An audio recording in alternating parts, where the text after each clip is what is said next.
Hermanos, Dios les bendiga en estos momentos. Yo quiero invitarles para que hagamos una oración. Te damos gracias por este domingo especial y porque nos permites estar en este santuario. Te ruego en el nombre de Jesús que tú bendigas nuestras vidas, que estés con nosotros, que nos ayudes, que me ayudes. Pon tu Espíritu Santo, pon la sabiduría del cielo y unge mi vida para que tu palabra traiga gran bendición a todos los que estamos aquí reunidos. En el nombre de Jesús, amén. Pueden ocupar sus lugares, hermanos, un poquito. En un domingo pasado abordé el tema Proyecto 1730. Está ahí en sus pantallas y hay algunas cosas que son muy importantes. Las letras pequeñitas, ahí tienen más o menos un mensaje. Dios siempre tiene el control. Dios nunca falla. Me pareció propio ponerlas ahí. En esta historia y en este mensaje del Proyecto 1730 hay cosas que no son tan fáciles de entender. Dios escogió a la familia de los patriarcas, a una familia, la familia de Jacob, quien de alguna manera era un polígamo, porque tenía 2 esposas y 2 concubinas. Tuvo 12 hijos y una mujer.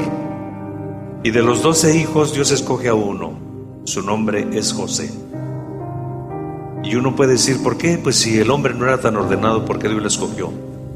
Solamente te puedo decir que Dios es sabio y Dios es soberano. Como escogió también a la nación de Egipto para la preservación de vida de toda la nación egipcia, de los que ya vivían en aquel tiempo, pero aparte de la nación egipcia, la familia de los patriarcas, porque en la familia de los patriarcas había una promesa para toda la humanidad, el plan de redención. Y uno dice, ¿por qué Egipto? Si era una nación 100% mundana, idólatra, practicaba mucho el ocultismo. Dios es soberano y escogió a Egipto para preservación de vida de la nación de Egipto, todas las naciones y los países que estaban ahí limítrofes, y entre ellos a los patriarcas. Preservación de vida y para cumplir el plan eterno de la redención. No es fácil entender esto. Hoy usted y yo, que pasamos ya mucho tiempo y hemos leído la Escritura, lo entendemos.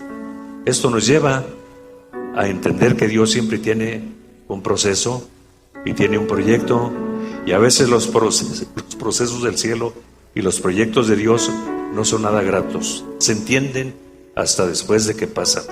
Como tampoco es digerible o entendible. Si el pueblo judío es la nación escogida por Dios, en estos días que están en guerra, la pregunta que me hizo alguien, ¿por qué la gente o por qué las naciones, las demás naciones, no todas, pero algunas de las demás naciones los odian tanto? Es el pueblo escogido de Dios. Y Dios dio una declaración: al que te bendiga, yo lo voy a bendecir. Al que te maldiga, yo me encargo de él, yo lo voy a maldecir. Como tampoco entendemos por qué la iglesia, siendo el pueblo redimido de Dios, el pueblo escogido por Dios, pasa a veces por tantas cosas tan negativas, tan serias, tan malas. Hoy mismo podemos tener en esta congregación alguien que está sufriendo, que está padeciendo y que no entiende el proceso y no entiende el proyecto. Pero Dios así es. Los redimidos, aunque son hijos de Dios, Dios a veces permite que pasemos por cosas no tan gratas, no tan suaves, pero detrás de todo, Dios siempre tiene el control. Estoy con esta declaración del Proyecto 1730. Vamos a la siguiente diapositiva y leemos los pasajes, y entonces entendemos la razón del mensaje.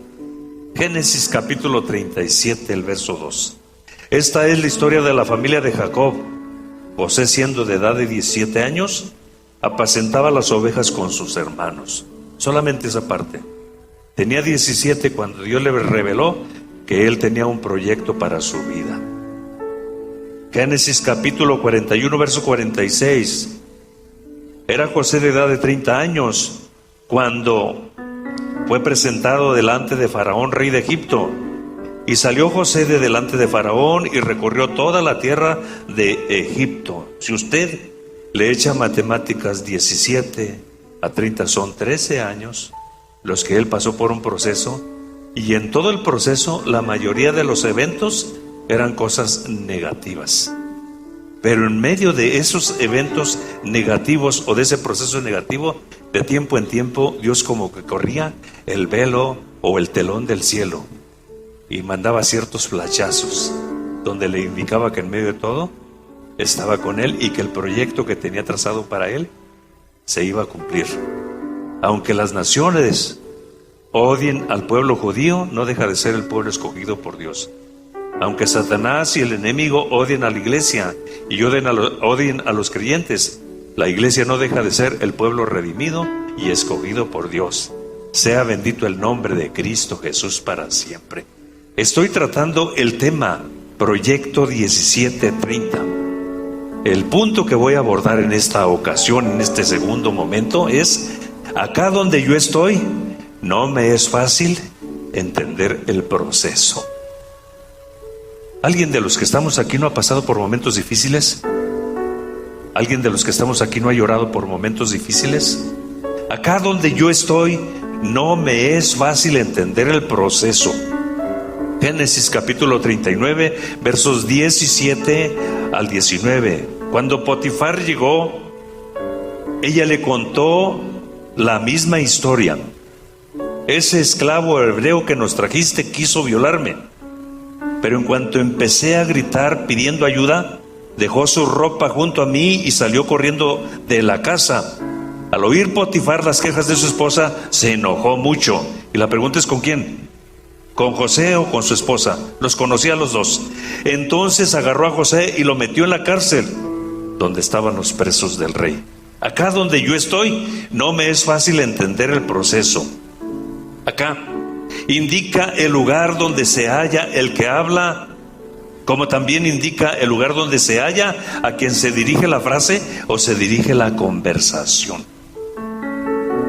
Por eso acá admite ciertos grados de comparación, tan acá, muy acá, más acá. Así que, por esta razón, el término aquí no tiene la misma connotación o amplitud o dimensión que la palabra acá. Acá se refiere a la distancia que hay entre la tierra y el cielo, a la distancia que hay entre la criatura y el Creador. Acá habla de un proceso. Donde está el Creador, Él tiene el significado y el momento de todas las cosas, porque es omnisciente. Pero acá, el que está acá, el que está en la tierra, no entiende lo que está sucediendo. No obstante, Dios siempre tiene el control y Él nunca falla. Fueron las frases que Dios me dio para poner ahí con letras oscuras o pequeñitas en la pantalla o en la diapositiva de arranque. Acá, ¿dónde estás tú ahorita? ¿En un momento de victoria? ¿En un momento donde no hay conflictos ni en tu trabajo, ni en tu familia, ni en tu iglesia, ni en tu vida? Acá, donde yo estoy, no me es fácil entender el proceso. Acá yo estoy en la tierra. Sé que tú estás en el cielo, estás en el trono y eres el Todopoderoso y lo conoces todo. Ayúdame solamente a no desmayar.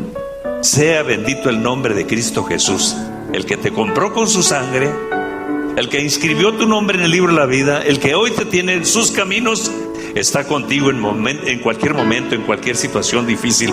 Sea bendecido el nombre de Jesús. El proceso del soñador no era nada fácil.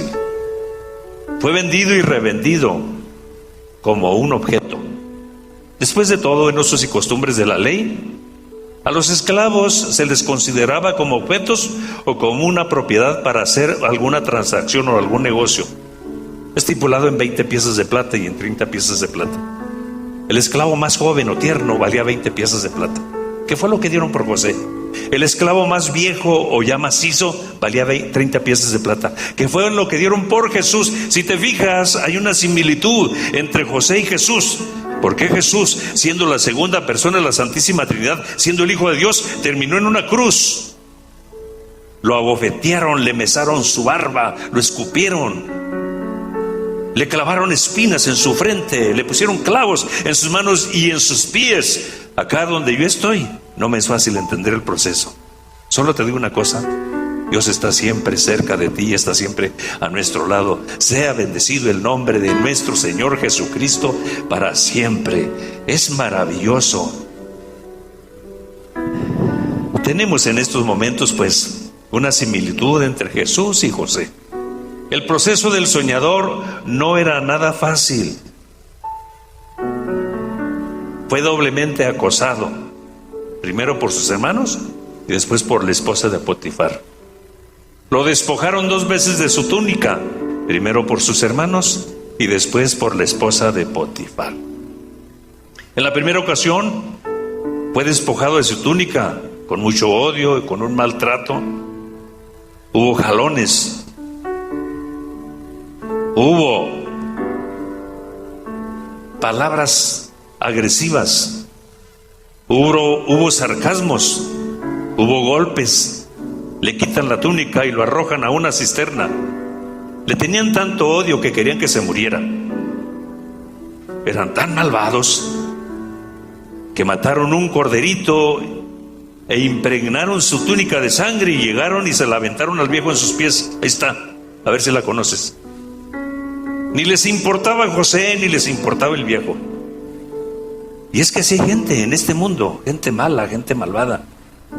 Pero los que van a salir en victoria siempre son los que le dicen a Dios: acá donde yo estoy, no entiendo el proceso, no entiendo por qué permites que pase por todo esto, pero te repito, Él nunca falla y Él siempre tiene el control. Sea bendito el nombre de Cristo Jesús para siempre. Dios es grande, Dios es maravilloso. La segunda ocasión, la esposa de Potifar, después de un acoso constante, José fue en cierta ocasión a X habitación a cumplir con sus responsabilidades, porque no solamente era mayordomo, no solamente sabía mandar, también sabía sujetarse y cumplir órdenes y sabía trabajar. Y entra a X habitación a cumplir con sus funciones. Y en esa habitación estaba la esposa de Potifar. Y estando los dos solos, la mujer dijo: ahora o nunca. Y se deja ir hacia él y lo abraza y lo empieza a acariciar. Cuando José empezó a sentir que él empezaba a responder como hombre, trata de quitarse a la mujer, pero la mujer lo tenía bien abrazado. Trata de sacudírsela, pero la mujer, cuando ya trataba de sacudírsela, lo prende de la túnica y el hombre se saca como puede la túnica y sale corriendo. Después de eso, sucede algo que es muy lamentable. La mujer despechada empieza a gritar a los 4 vientos, con todos los sirvientes que José mandaba o les daba instrucciones como mayordomos. A los 4 vientos, el hebreo que trajo mi esposo entró a mi habitación donde yo estaba sola y quiso violarme. Era el grito. La mujer estaba despechada.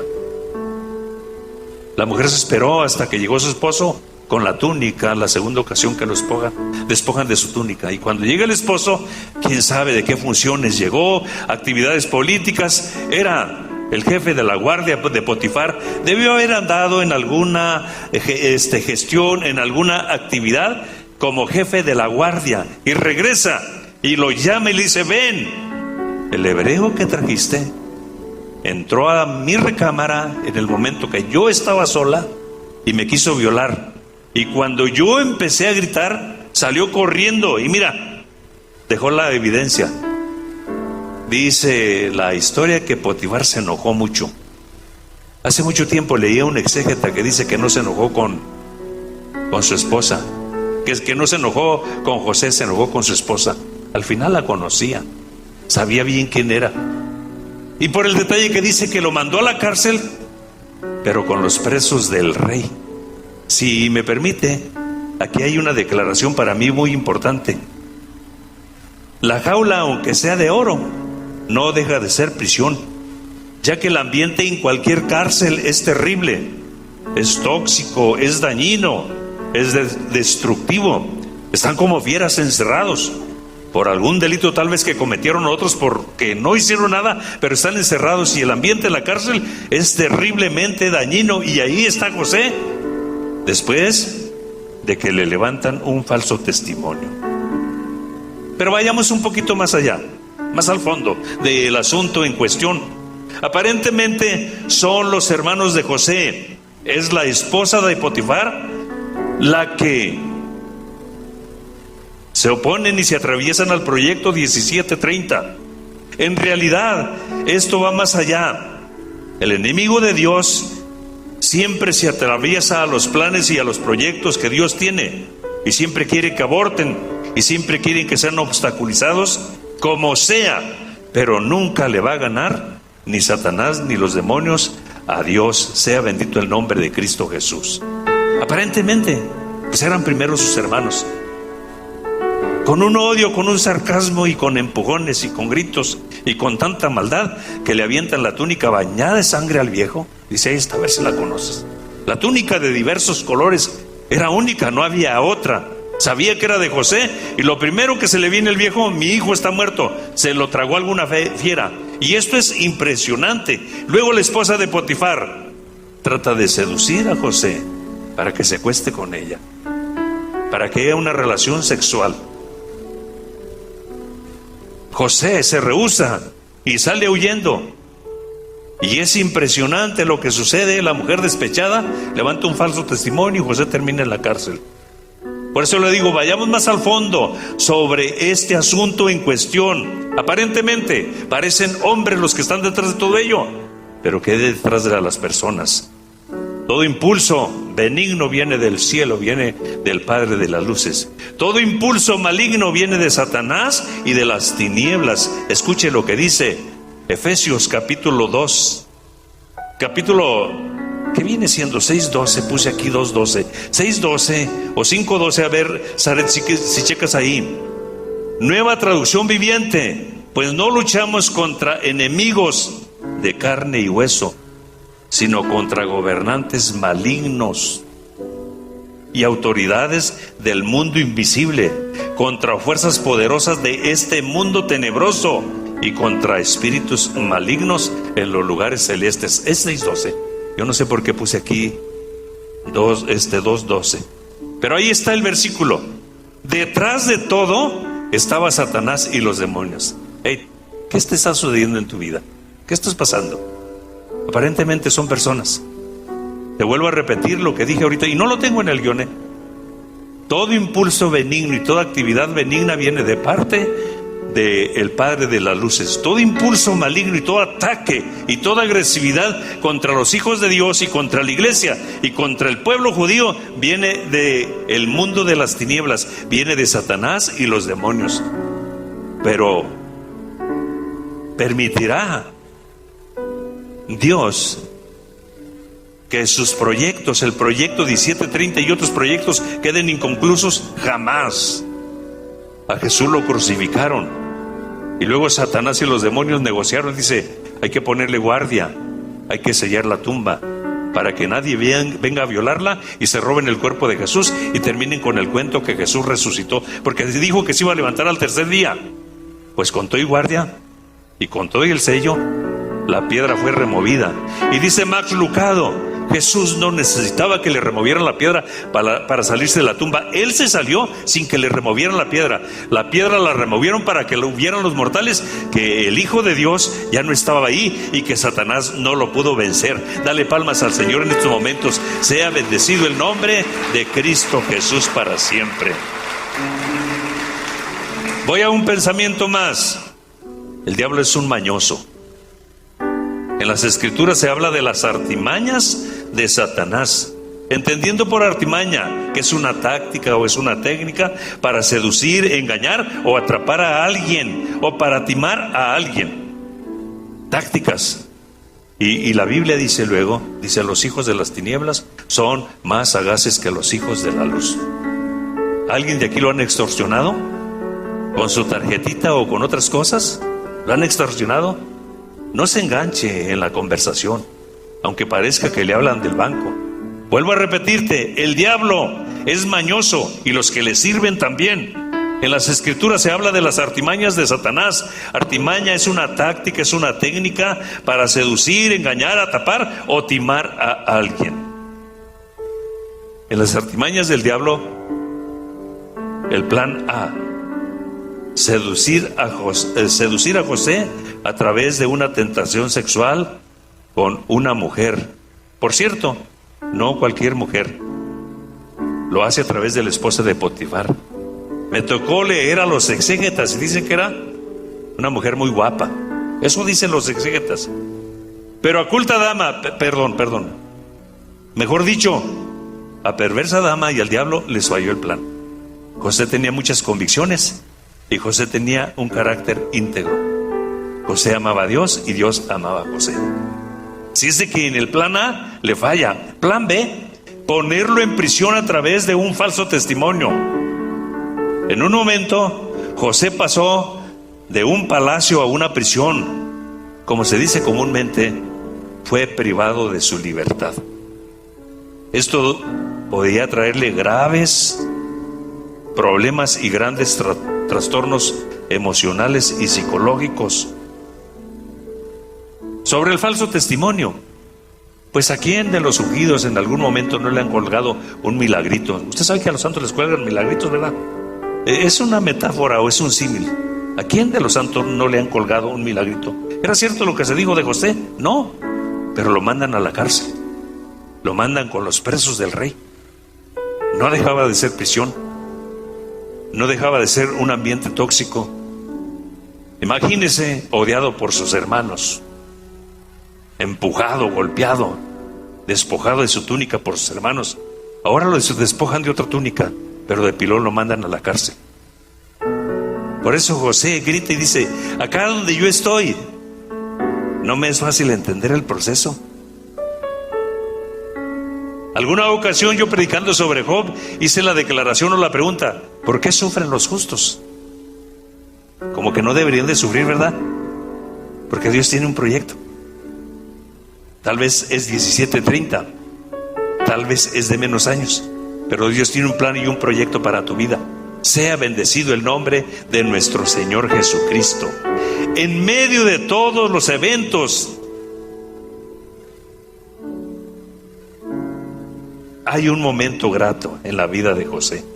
En los pequeños detalles Dios le confirma que está con él. Génesis capítulo 39, versos 1 al 6. Y cuando los comerciantes llevaron a José a Egipto, lo compró Potifar, que era oficial del rey y capitán de la guardia de Egipto. Y José fue muy bien, a José le fue muy bien ahí en la casa de su amo el egipcio, pues estaba con él. Potifar vio que Dios ayudaba a José y hacía que todo le saliera bien. Por eso trató amablemente a José y lo puso a cargo de su casa y de todo lo que tenía. A partir de ese momento, y gracias a José, Dios bendijo la casa de Potifar, y Potifar no se preocupaba más por lo que iba a comer. Cuando va a la cárcel, el que era el jefe de la cárcel lo puso como jefe de los presos. Te vuelvo a repetir esta frase: en medio de todos los eventos y un proceso no tan grato, en los pequeños detalles, Dios siempre te confirma que Él está ahí. Quiero leerte esto. De todo lo que te sucede y experimentas en la vida, permíteme utilizar la metáfora de la balanza. En un lado pon lo malo y en el otro lado pon lo bueno. Solo así tendrás una evaluación o interpretación apropiada de la bondad de Dios en tu vida. Te menciono esto. ¿Han tenido un proceso o una experiencia en la que no entienden nada en el momento que la están atravesando, pero posteriormente se dan cuenta de que Dios estaba dirigiendo todo a través de pequeños detalles? Es maravilloso saber que nuestro Dios siempre tiene el control.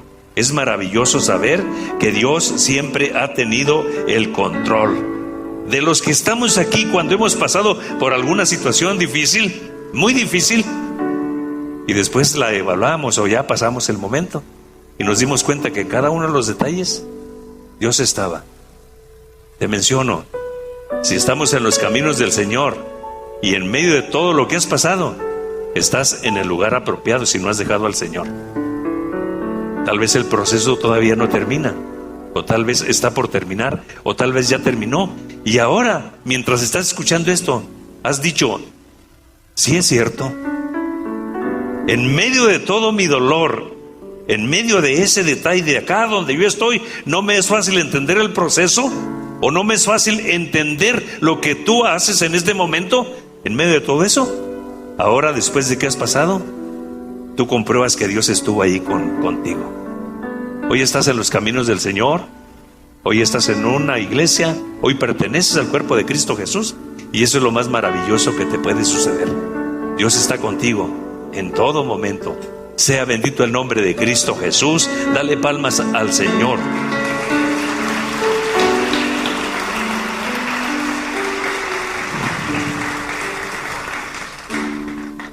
Estoy tratando el tema Proyecto 1730. Abordaré el segundo aspecto de este mensaje. Allá donde tú estás, dime, ¿cuándo será mi tiempo? Hey, ¿todavía estás en un momento difícil? Pregúntale a Dios, allá donde tú estás, dime, ¿cuándo será tu tiempo? Génesis capítulo 41, versos 1 al 4, traducción lenguaje actualizado. 2 años después, el rey de Egipto tuvo un sueño en el que se veía de pie junto al río Nilo. De pronto vio que del río salían 7 vacas gordas y bonitas, las cuales se ponían a comer el pasto que había en las orillas del río. Y también vio salir del río otras 7 vacas flacas y feas, las cuales se pararon junto a las bonitas, o a las primeras 7, y de repente las flacas y feas se comieron a las gordas y bonitas. Y en ese momento el rey despertó de su sueño y despertó todo turbado. Enseguida tiene otro sueño similar. En esta sección se ve la preservación de la gracia y la misericordia de Dios para Egipto, y también para los patriarcas, y también para nosotros, porque Dios guarda a José en un proceso tan negativo, tan largo, porque estamos hablando de allá donde tú estás, dime cuándo será mi tiempo. Dice 2 años después. ¿A qué se refiere? Cuando salió el copero y el panadero. Al panadero lo pusieron, al copero lo pusieron otra vez a que le sirviera de maestresala, a que le sirviera la copa de vino del rey de Egipto.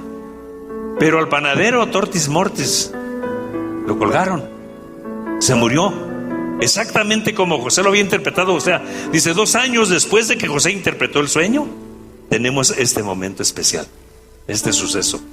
Lo que quiere decir que José pasó algunos años en la cárcel. No fue tan fácil. Lo que quiere decir que 2 años después de que interpretó el sueño, encontramos que Dios ya empieza a intervenir. Dios le da un sueño a Faraón y empieza ya el momento del cumplimiento del proyecto 1730. Esto es maravilloso. No tenemos entonces una referencia exacta, pero pasó algunos años antes de interpretar los sueños, y después de que interpretó los sueños, pasó 2 años después de la interpretación del sueño, y entonces viene el cumplimiento. José es el instrumento, es el líder que Dios tiene para este momento, es el hombre apropiado por su solvencia moral y por los principios espirituales con los que rige su vida. Es responsable, es comprometido, es íntegro, es inteligente y es sabio. Pero entenderemos mejor la frase si vamos a lo que dijo el faraón de él en Génesis 41, verso 38, Reina Valera 60.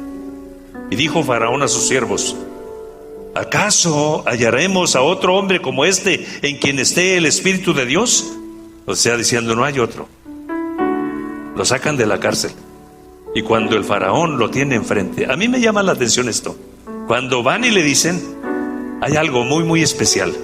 Si usted me permite, ¿cómo interpreta usted la actitud de la interpretación del sueño al copero especialmente? Porque al panadero no le dijo nada, le dijo al copero: cuando estés con el rey, por favor, háblale de mí, te hago esta petición. explícale mi caso, que yo estoy aquí por una mujer despechada y por un falso testimonio que ella me levantó, la esposa de Potifar. ¿Y qué pasó con el copero? Se le olvidó. No hay nada más terrible que una persona olvidadiza y que una persona malagradecida. Oye, le interpretó el sueño, le dijo: te van a sacar ya pronto, y en el cumpleaños lo sacan así rápido y lo vuelven a reinstalar a que sirviera la copa del rey. Dijo: acuérdate, te hago esta petición, explícale, dile que estoy aquí por el falso testimonio de una mujer despechada a quien ella quiso que yo estuviera con ella, yo no quise, explícaselo por favor. Y se le olvida. ¿Te has lastimado alguna ocasión por las personas olvidadizas, por los mal agradecidos? ¿Le has hecho un favor a alguien, le has regalado algo a alguien y es un mal agradecido? Eso lastima. Pero en medio de todo, Dios está forjando la mente, está forjando el carácter, está forjando el temple para el momento que llegue a ser el gobernador de Egipto. Lo que hoy no entiendes, lo vas a entender cuando termine el proceso. Aunque te han lastimado los olvidadizos o te han lastimado los malagradecidos, lo que hoy no entiendes, aunque la gente te ha tratado mal, lo que hoy no entiendes, lo vas a entender cuando termine el proceso. Pero después de todo te digo una cosa, no creo que sea el mismo proceso de lo que le tocó a José. 13 años y todo era negativo, todo era catastrófico, todo era fatal, todo era malo. Y no necesitó nunca ir a un psicólogo, porque el lugar donde él descansaba, o dicen los psicólogos, donde él hacía su catarsis, eran los momentos cuando platicaba con el que está sentado en el trono. Y el que está sentado en el trono le decía: un poquito más, espérate unas horas, unos minutos, una semana, un poquito más. Yo estoy contigo y estoy detrás del proceso. Dale palmas al Señor en estos momentos. Sea bendecido el nombre de Cristo Jesús para siempre. Y cuando lo sacan, el faraón está con todo su séquito, con todo su equipo de concejales, de sirvientes, y delante de todos dice: ¿acaso hallaremos a otro hombre como este en quien esté el espíritu? Es un preso. Pasó muchos años en la cárcel y lo sacan de la cárcel, y enfrente de todos les dice: ¿acaso hallaremos a otro hombre como este en quien esté el espíritu de Dios? Del que fue acosado 2 veces por sus hermanos, porque acoso significa maltrato, sea físico o sea acoso sexual. Fue acosado 2 veces. El que fue acosado y mandado a la cárcel, ahora lo sacan de la cárcel, y aquella mancha negativa se trastorna en una victoria. ¿Acaso hallaremos a otro hombre como este en quien esté el espíritu de Dios? Para Dios eres especial y eres hermoso y eres hermosa, y Dios te ama. Sea bendito el nombre de Cristo Jesús. Él está contigo, y lo que Él te dijo que iba a hacer, lo va a cumplir. Te va a honrar y te va a bendecir. Dale palmas al Señor en estos momentos. Sea bendecido el nombre de nuestro Señor Jesucristo. Entonces Dios en su soberanía escogió a José y escogió a Egipto, aunque no lo entendamos, simple y sencillamente para preservar la vida de las naciones de ese tiempo, preservar a Egipto, pero sobre todo preservar la nación de los patriarcas o el pueblo de los patriarcas, para Dios así cumplir su plan de redención que tenía. Detrás de los personajes que hay aquí, de los lugares y escenarios de esta hermosa historia, descubrimos a un Dios sabio, a un Dios soberano, que dirige y controla la existencia y la historia de la vida de los hombres y las naciones, y las lleva al final al cumplir su plan eterno. Quiero pedir al grupo de alabanza, ¿quieren venir a este lugar? Acá donde yo estoy, no me es fácil entender el proceso. Desde donde tú estás, equipa mi vida con la sabiduría del cielo.